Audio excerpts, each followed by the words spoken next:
വിനിത വിജു കൂടി ചെയ്യുന്നു. വിനിത, ചേർത്ത് വായിക്കേണ്ട രണ്ട് വാർത്തകളാണ്.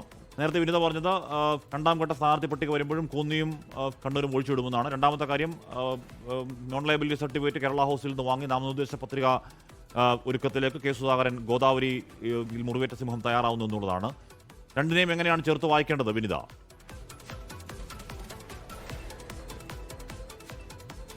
ഹാഷ്മി, ഇതിൽ പ്രധാനമായും കാണേണ്ട ഒരു കാര്യം, നിലവിലെ സാഹചര്യങ്ങളിൽ ഹാഷ്മി സൂചിപ്പിച്ചതുപോലെ തന്നെ പാർട്ടിയെ ഒരു വലിയ പ്രതിസന്ധിയിലാക്കിക്കൊണ്ട് ഒരു സ്വതന്ത്രമായൊക്കെ മത്സരിക്കാനുള്ള ഒരു തീരുമാനം അത് നിലവിൽ സുധാകരന്റെ ഭാഗത്തുനിന്ന് ഉണ്ടാകുമോ എന്നുള്ളത് ഒരു ചോദ്യം തന്നെയാണ്. ഒരിക്കലും അദ്ദേഹത്തെ പോലെ കോൺഗ്രസിനെ അത്രയും അടുത്തു നിൽക്കുന്ന ഒരു നേതാവ്, അദ്ദേഹം വളരെ വൈകാരികമായി അദ്ദേഹത്തിന്റെ ആ ഫേസ്ബുക്കിലൂടെയൊക്കെ തന്നെ പാർട്ടിയുമായി അദ്ദേഹത്തിനുള്ള ബന്ധം അതെങ്ങനെയാണെന്ന് അദ്ദേഹം തന്നെ വ്യക്തമാക്കിയതാണ്.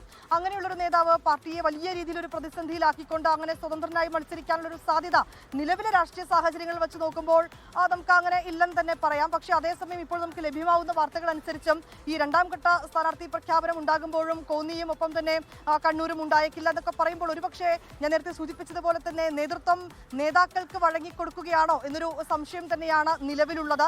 അടൂർ പ്രകാശിനും ഒരുപക്ഷെ സുധാകരനും മത്സരിക്കാനുള്ളൊരു ഇളവ് നൽകുമോ എന്നുള്ളൊരു സംശയം തന്നെയാണ് ഈ ഘട്ടത്തിൽ മുന്നോട്ട് വെക്കാനുള്ളത്. കാരണം സുധാകരനെയൊക്കെ തന്നെ പിന്തുണച്ചുകൊണ്ട് ഇതിനോടകം തന്നെ നിരവധി പ്രവർത്തകരടക്കം രംഗത്തെത്തിയൊരു പശ്ചാത്തലമുണ്ട്. അടൂർ പ്രകാശിന് വേണ്ടിയും സമാനമായിട്ടുള്ള ഒരു സമ്മർദ്ദം ഒരു ഭാഗത്ത് തുടരുന്നുണ്ട്. ഈ ഘട്ടത്തിൽ അങ്ങനെയെങ്കിൽ ഇരുവർക്കും മാത്രമായ ഒരു ഇളവിലേക്ക് നേതൃത്വം പോകുന്നുണ്ടോ? അങ്ങനെയുള്ളൊരു സാധ്യത തന്നെയാണോ നിലവിലേക്കുള്ള ഇപ്പോൾ അരവിന്ദ് പറഞ്ഞ ഈ വാർത്തയിലേക്ക് അടക്കം എത്തുമ്പോൾ അങ്ങനെയുള്ളൊരു സാധ്യതയിലേക്ക് വഴി തുറക്കുകയാണോ എന്നുള്ളൊരു സാധ്യത തന്നെയാണ് നമുക്ക് മനസ്സിലാക്കാൻ കഴിയുന്നത്. ഏതാണെങ്കിലും പാർട്ടിയെ പ്രതിസന്ധിയിലാക്കിക്കൊണ്ട് ഒരു സ്വതന്ത്രമായ ഒരു മത്സരിക്കാൻ സുധാകരൻ പോകുമെന്നുള്ളത് തന്നെയാണ് നിലവിൽ അത്തരത്തിലേക്കൊരു സംശയം കൂടിയുണ്ട്. അതേസമയം ഒരു ഇളവ് അദ്ദേഹത്തിന് നേതൃത്വം നൽകാനുള്ളൊരു സാധ്യത തന്നെയാണ് നമുക്ക് നിലവിൽ ഇക്കാര്യത്തിൽ മനസ്സിലാക്കാൻ കഴിയുന്നത്. ഹാഷ്മി, ലോകത്തെവിടെയായാലും ഏത് സമയത്തും 24 വാർത്തകളും ഓഗ്മെന്റഡ് റിയാലിറ്റി പാക്കേജുകളും എക്സ്പ്ലെയിനറുകളും വിശദമായി കാണാൻ ഞങ്ങളുടെ യൂട്യൂബ് ചാനൽ നിങ്ങൾക്ക് സബ്സ്ക്രൈബ് ചെയ്യാം.